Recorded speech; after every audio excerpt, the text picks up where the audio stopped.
Challenge accept हुआ, ठीक है, जब चैलेंज एक्सेप्ट हुआ तो इधर साइमन भी घूमना शुरू की, चारों तरफ घूम घूम के रिव्यू करना शुरू कर दी। और जब चैलेंज एक्सेप्ट हुआ तो बस तुरंत सभी पार्टियों ने एक कॉन्फ्रेंस बुलाया, ठीक है, ऑल इंडिया पार्टी कॉन्फ्रेंस हुआ, ऑल इंडिया पार्टी कॉन्फ्रेंस हुआ, मतलब जितनी पार्टियां थी भारत में वो सब पार्टियों का एक बैठक हुआ 28 फरवरी 1928 को। एक बार पहला डेट है और दूसरा डेट है 10 मई 1928 को। एक कमेटी, मतलब सभी पार्टियों को बुलाया, जैसे होता है ना अभी भी विधानसभा मान लोकसभा में हड़कंप मचा हुआ है तो सभी पार्टियों का कॉन्फ्रेंस होता है, तो सभी पार्टियों को बुलाया गया कि आइए। और इसकी अध्यक्षता किसके द्वारा की गई? इसकी अध्यक्षता की गई थी डॉक्टर ए अंसारी के द्वारा, ठीक है, अंसारी जी के द्वारा इसकी अध्यक्षता की गई। सभी पार्टियों को बुलाया गया, कांग्रेस तुम भी आओ, चलो बताओ तुम क्या कर सकते हो, मुस्लिम लीग तुम भी आ जाओ, तुम बताओ तुम क्या करोगे, यूनियनिस्ट जो हो तुम आओ, यहाँ अकाली दल तुम भी आओ, ठीक है, यहाँ पे तुम्हारा जो कम्युनिस्ट पार्टी थी बोला तुम भी आओ, सब लोग आओ, और सब लोग आओ और बैठो और जो बर्केनहेड का चैलेंज है एक्सेप्ट करो कि क्या तुम लोग ऐसा कुछ बना सकते हो। तो एक कमेटी बनी वहां पर, उसी ऑल इंडिया पार्टी कॉन्फ्रेंस में एक कमेटी तैयार की गई 9 व्यक्तियों की, 9 मैन की एक कमेटी बनी और जिसका अध्यक्ष जो है वो बनाया गया मिस्टर मोतीलाल नेहरू को, मोतीलाल नेहरू को बना दिया गया इसका अध्यक्ष। अब बोला गया कि चलिए आप मोतीलाल नेहरू जो हैं आप अपने अध्यक्षता में एक ड्राफ्ट तैयार करिए जो हम लोग साइमन कमीशन के पैरेलल में रखेंगे और दिखाएंगे उनको वहां। तो मोतीलाल नेहरू तो नाम सुन लो कौन कौन थे उसमें, मोतीलाल नेहरू थे, अली इमाम थे, सुएब कुरैशी थे, MS अने थे, MR जयकर थे, मंगल सिंह थे, तेज प्रताप बहादुर सप्रू थे, NM जोशी थे, GP प्रधान थे और सुभाष चंद्र बोस थे। That was the man. और सेक्रेटरी इसके कौन बने थे? जवाहरलाल नेहरू, ठीक है, दोनों बाप बेटा दोनों यहां पर बने। और मोतीलाल नेहरू को यह चैलेंज दिया गया, बोला गया कि भैया आप अपना रिपोर्ट बनाइए। तो मोतीलाल नेहरू ने बड़ा मेहनत करके, बहुत मेहनत करके अपना रिपोर्ट बनाया। That report is known as Nehru report. Actual में ये क्या है? ये भारत का कॉन्स्टिट्यूशन आगे चल के कैसा होगा उसका ये ड्राफ्ट है, ठीक है, उसका ये ड्राफ्ट है कि नेहरू रिपोर्ट बताया कि क्या क्या होना चाहिए। तो नेहरू भी इधर रिपोर्ट बना रहे हैं, उधर साइमन भी रिपोर्ट बना रहे हैं, ठीक है। इस प्रकार से दोनों तरफ से चैलेंज चल रहा है कि रिपोर्ट बनाओ, दोनों रिपोर्ट बनाओ, जिसका रिपोर्ट अच्छा होगा उसका रिपोर्ट अंग्रेज महसूस करेंगे। तो एक हुआ, क्या हुआ कि ऑल पार्टी कमेटी हुआ बना, जिसका हेड क्या किसके द्वारा किया गया? मोतीलाल नेहरू के द्वारा किया गया। जवाहरलाल नेहरू उसके सेक्रेटरी बने। कमेटी में 9 मेंबर थे जिसमें 2 मुस्लिम मेंबर भी थे, नाम तुमको हम बता चुके हैं।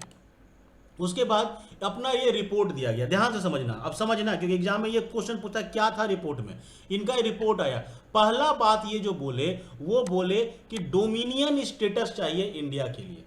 डोमिनियन उस दिन भी समझाए थे, डोमिनियन स्टेटस क्या था? डोमिनियन स्टेटस मतलब क्या होता है कि ये देश है, ठीक है, इसके अंदर जितना चीज होगा वो सब इंडियंस करेंगे, लेकिन इस देश का जो बाउंड्री है उसकी सुरक्षा वो करेगा ब्रिटेन।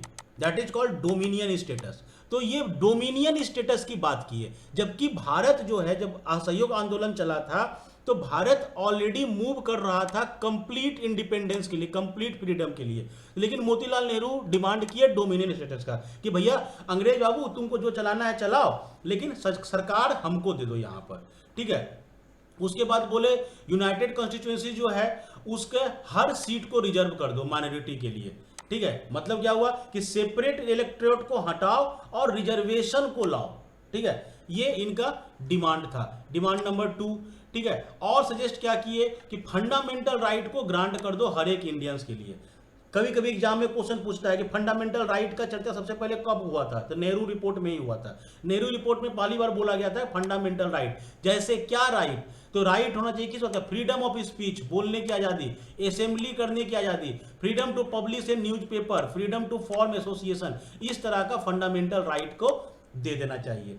ये सब कौन बोल रहा है? ये सब बोल रहे हैं नेहरू जी, ठीक है, ये सब कौन बोल रहे हैं? नेहरू जी। अब तुम समझो कि नेहरू जी अगर ये सब बोल रहे हैं तो इसका इंपैक्ट क्या पड़ेगा? क्योंकि बर्केनहेड ने स्टार्टिंग में क्या कहा कि ऐसा रिपोर्ट बनाना जो सबको पसंद आ जाए, सब अच्छा बोले, ठीक है। तो नेहरू का पहला पॉइंट था डोमिनियन स्टेटस। यहां कांग्रेस या कांग्रेस के जो युवा नेता थे, युवा नेता मतलब कौन, जवाहरलाल नेहरू युवा नेता, सुभाष चंद्र बोस, ये सब ऑलरेडी कांग्रेस में इन कर चुके हैं। और इन लोग का कहना था कि साले इंडिपेंडेंस से कम पे तो हम बात ही नहीं करेंगे, तो डोमिनियन स्टेटस हम क्यों लेने जाएं? अगर हमको लड़ना ही है तो हम डोमिनियन स्टेटस के क्यों लड़ेंगे, हमको 100% इंडिपेंडेंस दो। तो यहां पर ऑलमोस्ट ये वाला विंग जो होगा वो अपोज कर देगा। पहला पॉइंट। पॉइंट नंबर 2 वो क्या बोला कि सेपरेट इलेक्ट्रोड को हटा दो और रिजर्वेशन ले आओ। तो क्या मुस्लिम लीग इस चीज के लिए मानेगी? कभी कभी नहीं मानेगी। जो मुस्लिम लीग को सेपरेट इलेक्ट्रोड मिला हुआ था कि मेरा ही कैंडिडेट खड़ा होगा और मेरा ही आदमी वोट देगा, वो कभी बोलेगी कि सब मिलके वोट दो हमको? कभी नहीं बोलेगी। यानी कि मुस्लिम लीग भी वहां पर अपोज करेगी। तो यहां पे क्या हुआ कि आपका रिपोर्ट जो आया वो आप ही के जो अदर दल हैं वो मानने से मना कर रहे हैं। तो साइमन कमीशन को ऑब्वियस बात है, साइमन कमीशन का रिपोर्ट है, एक तरफ इसका रिपोर्ट है। अब बर्केनेट बोला था कि अगर तुम्हारा रिपोर्ट सब लोग मानेगा तभी हम मानेंगे। तो जब दूसरी बार इसकी बैठक बुलाई गई, ठीक है, दिसंबर 1928 में, 22 दिसंबर 1928 में कांग्रेस ये बैठक बुलाई जाती है और उस बैठक में कलकत्ता अधिवेशन होता है कांग्रेस का। और उसमें इस सब ये जो प्रस्ताव था इनका, नेहरू जी का, मोतीलाल नेहरू का प्रस्ताव रखा जाता है और बोला जाता है कि इस प्रस्ताव पर आप लोग अपनी बातों को कहें। बट प्रॉब्लम क्या हुआ, जब प्रस्ताव रखा गया तो चूंकि कांग्रेस की मेजोरिटी थी तो प्रस्ताव पारित हो गया, बट कांग्रेस के नेता या अदर जो पार्टियां थी वो इसको अपोज कर बैठी। ठीक है, चाहे सुभाष चंद्र बोस रहे, चाहे मोतीलाल ये जवाहरलाल नेहरू रहे, चाहे सत्यमूर्ति रहे, ये सब लोग नेहरू रिपोर्ट से 100% सेटिस्फाइड नहीं थे और वो लोग डोमिनियन स्टेटस की जगह पर मांग कर रहे थे हमको 100% इंडिपेंडेंस दो। यहीं पर नाराज होकर, ठीक है, यहीं पर नाराज होकर सुभाष चंद्र बोस और जवाहरलाल नेहरू एक अलग पार्टी बनाते हैं, that is called all India independence league. ये नोट कर लेना, ये एग्जाम का बहुत फेमस क्वेश्चन है। ऑल इंडिया इंडिपेंडेंस लीग, ये एक पार्टी का गठन होता है। कौन बनाया? जवाहरलाल नेहरू और सुभाष चंद्र बोस दोनों ने मिलकर बनाया इसको। जवाहरलाल नेहरू थे और बोस जी थे, दोनों ने मिलकर बनाया कि चलो यार हम लोग, ये लोग डोमिनियन खेल रहा है, ये लोग तो और पीछे जाने की बात कर रहे हैं, हमको आगे जाना है। तो ये बना 1928 में। कब, क्यों बना? क्योंकि मोतीलाल नेहरू के रिपोर्ट से ये लोग सेटिस्फाइड नहीं थे। ठीक है, तो इस प्रकार से आगे बढ़ने की बात होने लगी। अब कलकत्ता अधिवेशन जो 1928 में हो रहा था, उस अधिवेशन में ये रिपोर्ट को रखा गया और रिपोर्ट को रखते समय ध्यान से सुनना यहाँ पर, क्योंकि आगे का जो कहानी है वो तुम्हारा यहीं पर जुटता है। यहीं पर इस चीज को याद रखना, 1928 के दिसंबर में, ये पॉइंट को हम बार बार रिपीट करते हैं, यहां से पूरा तुम्हारा हिस्ट्री कनेक्टेड एक दूसरे से रहेगा। दिसंबर 1928 में कांग्रेस की बैठक होती है। कांग्रेस की बैठक में मोतीलाल नेहरू ने अपना नेहरू रिपोर्ट सबमिट किया। ध्यान से सुनना इस चीज को। अब मोतीलाल नेहरू अपना रिपोर्ट रखेंगे और रिपोर्ट रखकर बोलेंगे इस पर, इस प्रस्ताव पर वोटिंग कराइए। तो ये अपना रिपोर्ट सबमिट कर दिए, रिपोर्ट पर वोटिंग हो गया। अब वोटिंग तो मेजोरिटी से पास हो गई, अपोज हुआ। हम ये कहां की बात कर रहे हैं? ये बात कर रहे हैं कांग्रेस की, हम ऑल पार्टी कमेटी की बात नहीं कर रहे हैं, ये कांग्रेस की बात कर रहे हैं। तो कांग्रेस में जो वोटिंग हुआ और वोटिंग करके पास कर दिया, यहीं पर मोतीलाल नेहरू अनाउंस करते हैं कि ये वाला मेरा जो रिपोर्ट है यही भारत का संविधान बनेगा। और अगर इस रिपोर्ट को 1 साल के अंदर, इन 1 ईयर, ठीक है, अगर 1 साल के अंदर ब्रिटेन की सरकार इसको लागू नहीं करती है, इसको अगर इंप्लीमेंट नहीं करती है, तो चूंकि इस सभा के अध्यक्ष बन गए हैं मोतीलाल नेहरू खुद, तो वो बोल रहे हैं कि अगर इंप्लीमेंट नहीं करेगी अंग्रेजी हुकूमत तो कांग्रेस जो है वो सिविल डिसओबीडियंस मूवमेंट चला देगी। ये कौन बोला? ये मोतीलाल नेहरू बोल रहे हैं। वो चैलेंज कर रहे हैं, वो अंग्रेजों को धमका रहे हैं वहीं बैठ के कि अगर 1 साल के अंदर तुम मेरा वाला रिपोर्ट एक्सेप्ट नहीं करते हो, ये डेट है, डेट भी याद रखना, डेट है ये 31 दिसंबर 1928। 1 साल के बाद बोला गया है कि इसको लागू करो। यानी कब डेट आएगा? डेट आएगा 31 दिसंबर 1929। ठीक है, यानी अगला अधिवेशन जब होगा 1 साल के बाद, उसमें ये देखेगा वो लोग कि अगर मेरा रिपोर्ट को तुम माने कि नहीं माने। तो यहां पर मोतीलाल नेहरू भाव में बढ़कर बोल बैठे। अब जब बोल बैठे चलो ये तो हो गया एक पॉइंट, यानी यहां पे मोतीलाल नेहरू का रिपोर्ट आ गया, एक पॉइंट निकल गया, 28 की घटना है ये एक पॉइंट निकल गया। अब जब ऑल पार्टी कॉन्फ्रेंस होता है तो ऑल पार्टी बैठी थी, तो मुस्लिम लीग भी बैठा। मुस्लिम लीग में बैठे हुए हैं मोहम्मद अली जिन्ना, वो बोले सबसे काबिल मोतीलाल नेहरू ही है, हमारे पास दिमाग नहीं है का।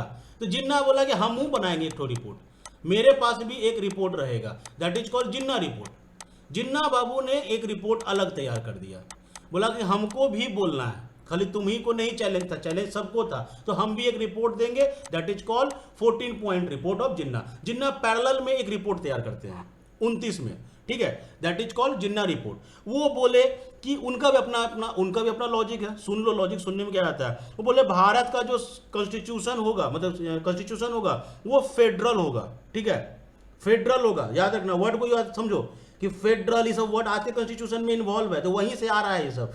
जिन्ना बोले थे उसी समय कि फेडरल स्ट्रक्चर बनाओ और सेंट्रल को दो सारा पावर, राज्यों के पास शक्ति नहीं रहनी चाहिए, सेंट्रल के पास होनी चाहिए सारी शक्ति, ठीक है। और जितना प्रांत हो सब प्रांत इंडिपेंडेंट हो जाए, जितना जो प्रांत है, जो प्रोविडेंसेज है वो सब इंडिपेंडेंट, मतलब वो सब सेल्फ गवर्नमेंट हो जाए, उसको जो करना है अपना कमाए, अपना सरकार चलाए, ठीक है। मतलब भारत सरकार को बिहार सरकार से कोई खास लेना देना ना रहे, बिहार सरकार अपने आप में इंडिपेंडेंट बॉडी हो जाए, ठीक है। जो सेंट्रल असेंबली है हमारी, उस असेंबली में मुसलमानों का प्रतिनिधित्व तो कम से कम 1/3 हो मिनिमम, ये डिमांड कर दिए। उसके बाद बोले जितना राज्य वाला जो समझी असेंबली होगा उसमें भी मेजोरिटी में मुसलमानों को सीट दो, ठीक है, तो वो तो ऑब्वियस बात है डिमांड करेंगे। उसके बाद वो बोले सेपरेट इलेक्टोरेट का जो व्यवस्था है उसको जारी रखो हमेशा के लिए, उसको और बढ़ाओ, उसको और बड़ा कर दो, ठीक है। पंजाब, बंगाल और जो नॉर्थ फ्रंट है उस क्षेत्र को ऐसा रीऑर्गेनाइज करो कि मुस्लिम का जो बहुमत है वो खत्म ना हो।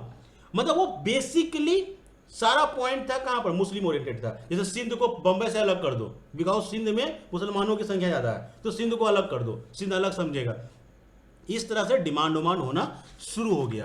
तो ये एक पार्ट है। अब हम अगला पार्ट में जैसे कूदेंगे वो अलग बात आएगा, ये एक पार्ट है। तो यहां पर नेहरू रिपोर्ट आ गया 1928 में ही, अभी साइमन अपना रिपोर्ट नहीं खोला है, ठीक है। नेहरू रिपोर्ट आ गया, जिन्ना का रिपोर्ट 29 में आ गया। तो इसके बाद साइमन कमीशन अपना रिपोर्ट सबमिट करता है फाइनली 1930 में, ठीक है। साइमन कमीशन जो रहता है वो 1930 में फाइनली अपना रिपोर्ट तय करता है और वो रिपोर्ट सबमिट कर देता है कहां, ब्रिटेन के सरकार को। 2 बार वो भारत आया था, ये भी कभी कभी पूछता है, एक बार 1928 में आया जहां पे हंगामा हुआ था, और एक बार 1929 में आया। 2 बार वो भारत आया साइमन कमीशन और अपना रिपोर्ट 27 मई 1930 को सबमिट कर देता है। उसकी रिपोर्ट में क्या क्या बातें कहेंगे ये सुननी बहुत जरूरी है। पहला बात बोला कि 1919 में जो भारत सरकार के तहत डायरकी को लाया गया था, ध्यान से समझना, ये बहुत इंपॉर्टेंट पॉइंट यहां बोला, ये बोला कि डायरकी को खत्म कर दो, ये अच्छा नहीं है, ठीक है। ये बोला कि डायरकी को खत्म कर दो, ये गलत है, रिस्पॉन्सिबल सरकार बनाओ, ये सरकार गलत है। पॉइंट नंबर 2, फेडरल स्ट्रक्चर दो भारत को। फेडरल जो हम लोग हमेशा पढ़ते रहते हैं पूरे पॉलिटी में, उसी में बोला कि फेडरल स्ट्रक्चर दो। तीसरा पॉइंट बोला जो सबसे खतरनाक पॉइंट था कि सेंट्रल गवर्नमेंट में जो केंद्रीय वहां पे असेंबली है, उस असेंबली में कोई भी इंडियन नहीं होना चाहिए। मतलब इंडियंस को किसी भी रिस्पॉन्सिबल पोस्ट पर मत बैठाओ, वो बैठने लायक नहीं है। ऑब्वियस बात है, ऐसे बात बोलेगा, वो बेचारा जहां जहां गया वहां तुम झंडा लेके खड़ा हो गया, ये भाग रहे, तो गुस्सा भी करेगा तुम पर ना, अच्छा बात तुम्हारे लिए बोलेगा नहीं, खराब बात बोल दिया। और उसके बाद बोला कि हाई कोर्ट जो है, ठीक है, जो हाई कोर्ट है वो गवर्नमेंट के अधीन हो, चूंकि हम लोग बार बार क्या पढ़ते हैं कि इंडिपेंडेंट जुडिशरी, बोला ना हाई कोर्ट को गवर्नमेंट ऑफ इंडिया के अधीन कर दो, मतलब गवर्नमेंट ऑफ इंडिया से बिना पूछे वो कोई डिसीजन ना ले, ठीक है। उसके बाद यहीं पे बोला गया बर्मा, जो म्यांमार है आज का, बर्मा को बोला कि भारत से अलग कर दो, ठीक है, बर्मा को भारत से अलग कर दो, यहां से तुम्हारा बर्मा अलग होगा। और बोला गया उड़ीसा और सिंध को अलग करके एक नया राज्य बना दो। तो बर्मा को अलग करने बोला, उड़ीसा को अलग करने बोला और सिंध को अलग करने बोला, ये सब बोला कि अलग कर दो, ठीक है। उसके बाद बोला कि जो प्रोविनेंस में सीट है, ठीक है, उस सीटों को बढ़ाओ और वहां पे इंडियंस को सीट दो, ठीक है, तो प्रोविडेंस के जो सीट्स हैं उसको इंक्रीज कर दो, उसको अप कर दो। उसके बाद बोला गवर्नर और गवर्नर जनरल जो है अल्पसंख्यक जातियों के प्रति विशेष ध्यान देंगे। मतलब क्या हुआ कि माइनॉरिटी वेलफेयर पर फोकस करिए, यही आपको बचाएगा। और अगला 10 साल के बाद फिर हम लोग आएंगे, आफ्टर 10 ईयर हम लोग फिर आएंगे, अब फिर चेक करेंगे कि कितना अच्छा हुआ। ये सारा रिकमेंडेशन उनका दिया गया। अब तुम समझ सकते हो कि बवाल होएगा। पहले क्वेश्चन 2-3 देख लेते हैं। जैसे बोला with reference to Simon commission recommendation which one of the following statement is correct. बताओ साइमन कमीशन का कौन सा रिकमेंडेशन सही है। It recommended the placement of directory with responsible government in providences. क्या ये बात सही है? ठीक है, वो बोला कि डायरेक्टरी को हटाकर रिस्पॉन्सिबल गवर्नमेंट होना चाहिए प्रोविडेंसेज में। दूसरा बोला it propose to setting of inter providential council under home department. ऐसा कोई बात इसने नहीं कहा, यानी ये गलत है। It suggested the evolution of bicameralism पर बात ही नहीं किया गया, ये गलत है। It recommended the creation of Indian police service. नहीं, ये भी नहीं हुआ। आपका पहला ऑप्शन तो सही था ही, पहले बता रहा है। आपका हो जाएगा आंसर ए। तो क्वेश्चन